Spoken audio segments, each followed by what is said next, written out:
এটা আমরা একদম বাংলাদেশের যে গারো পাহাড় রয়েছে হালচাটি সীমান্ত, হালচাটি সীমান্তের সর্বশেষ প্রান্ত তেলকাবানু জায়গার নাম। এই তেলকাবানু নামক জায়গার আমরা সর্বশেষ প্রান্তে যাচ্ছি। সেখানে আমরা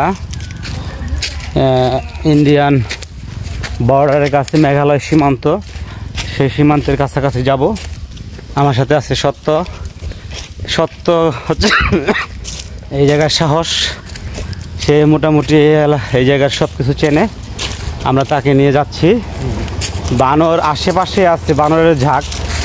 আচ্ছা, এই জায়গায় যে বানর থাকে এটা আসলে সত্য নাকি? হ্যাঁ হ্যাঁ আছে। হ্যাঁ, কতটুকু আছে? হ্যাঁ, ঝাঁকে ঝাঁকে বানর, ঝাঁকে ঝাঁকে। এর আগে কি তোমরা দেখছো বানর? দেখিনি, প্রত্যেক দিনের নজরে পড়ে। আজকে কোন সাইডে যে আছে আচ্ছা, নজরে আসছে না, প্রতিদিনই নজরে আসে। বানরের দলের অবস্থান যেহেতু সুনির্দিষ্ট কোনো জায়গায় নেই, তাই আমরা সত্যকে নিয়ে আরো ভিতরের দিকে এগিয়ে যাব।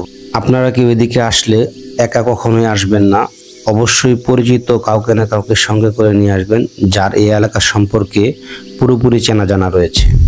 আর কিছুক্ষণ হাঁটার পর আমরা সবচেয়ে উঁচু পাহাড়টা উঠে যাব। আশা করি উঁচু পাহাড়টার নিচেই বানরের দলের অবস্থান আমরা দেখতে পাবো।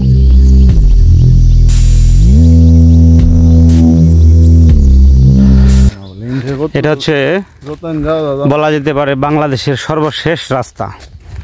এরপর ভারত, শেরপুর জেলায় অবস্থিত এই রাস্তাটি। এটা হচ্ছে যে মেঘালয় সীমান্তের পাশ দিয়ে শেরপুরের ঝিনাইগাতি উপজেলার হালচাটি গ্রামের তেলকাবানু নামক জায়গা। এরপর আর কোনো বাংলাদেশের গ্রাম নেই বা পাহাড়ও নেই। ওই তো যে ইন্ডিয়ান ক্যাম্প দেখা যাচ্ছে এখান থেকে। তবে মনে আছে তো, আমরা কিন্তু আজ যাচ্ছি বানরের ঝাঁক দেখতে। একদম বন্য পরিবেশে বানর কিভাবে আসলে অবস্থান করে সেটাই আজকে আমরা দেখব এবং আপনাদেরকেও দেখানোর চেষ্টা করব। সবচেয়ে উঁচু পাহাড়ে আমরা উঠে গেছি। এখান থেকে সব দেখা যাচ্ছে। কি মিস্টেক করলো আর আসবো না, দেখা যায়।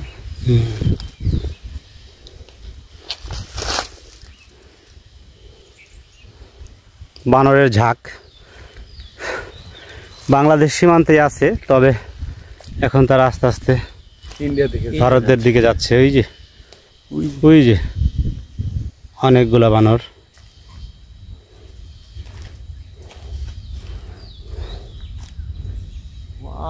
ভাই ইনারা ড্রোন ছাড়ে দিয়ে আর ছবিটা নিলে ভাই বানরে আমরা ইয়ের খোল খাইতেছে কালাকুড়া। বানর এখান থেকে আসলে ওই যে ছোট ছোট গাছগুলা, ওগুলার কালাগুটা খাইতেছে। সত্যকে সাথে নিয়ে সেদিনকার মতো আমরা সত্যি সত্যি বানরের ঝাঁকের দেখা পেয়ে গেলাম। যদিও তারা কিছুটা দূরে অবস্থান করতেছিল, তবে আমাদের যে উদ্দেশ্য ছিল বানর দেখা, সে উদ্দেশ্য আমাদের পূর্ণ হয় এবং আপনাদেরকেও এই বানরের ঝাঁক দেখাতে পেরে আমরা আনন্দিত।